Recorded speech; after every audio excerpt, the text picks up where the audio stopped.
Hi, this is sort of an answer to a question that Punktexas asked me, and I think it was Mr. Hall of Fame's thread response that I did.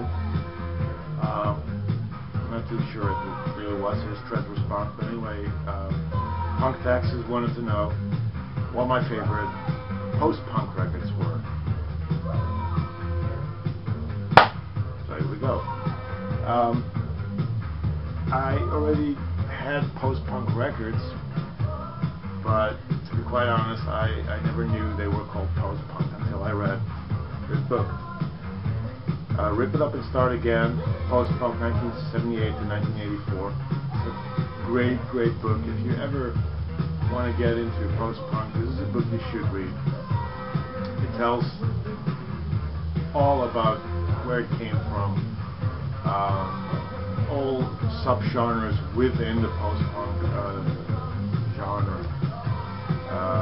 interviews with key players from the scene. You know, it's really worthwhile. Also, if you like punk music, it's a really good book. So, highly recommend it. I got a lot of my information and a lot of names from bands in this book. It's a worthy read. First record I'm going to show you, it's a compilation LP. It's the first year plan from a label called I have to look it up. Fast Product.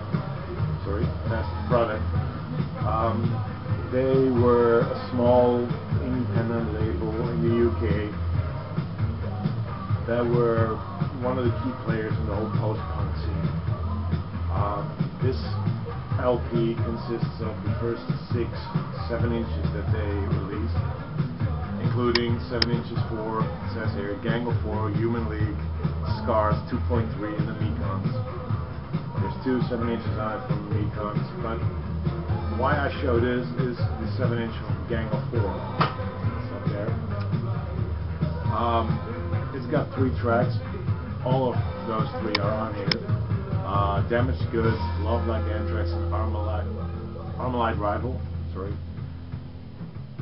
Love Like Anthrax, which is also on their debut LP, Entertainment. This version is a lot better. So either go for the 7 inch, which is probably just as expensive as this LP, or try to get this LP if you really want a different version of Love Like Anthrax. Great track, great band, great compilation LP. With my core records, question I think 2 or 3 threads ago, I mentioned the sound and I showed Jeopardy, but this is another record that I think is just great. From the Lion's Mouth, it's the second LP that the Sound did. Sound are an awesome band with a great lead vocalist, Adrian Borland, who is basically just as tragic as Ian Curtis was. Except he lived a little longer. Still, I think he also committed suicide. It's a tragic story. Great band, and a must-have. Like most stuff by the Sound is a must-have. So it's a great record. Then this is now where they're from. Ireland. They're from Ireland. It's the Virgin Prunes, If I Die, I Die. They were in the same generation as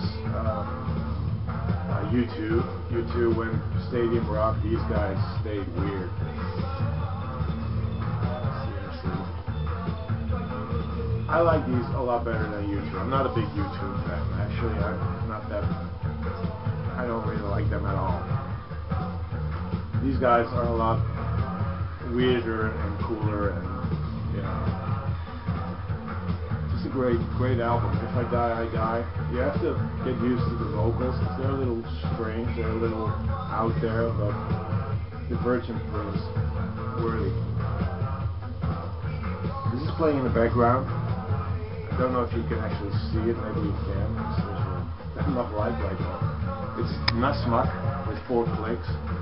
I picked this one basically to show my love for Dutch post-punk. There's a lot of 80s post-punk that came out, and that basically came out because of Joy Division. Joy Division were huge in Holland, and a lot of bands tried to pick on that and decide to go post-punk. A lot of the bands sounded like Joy Division, but this is a band that sounds a little different. It's pretty good. I like it. It's one of my favorite Dutch post-punk bands, together with a band called Meccano. That's a great band as well. But this is, I just wanted to show this one. Dutch post-punk. Great stuff.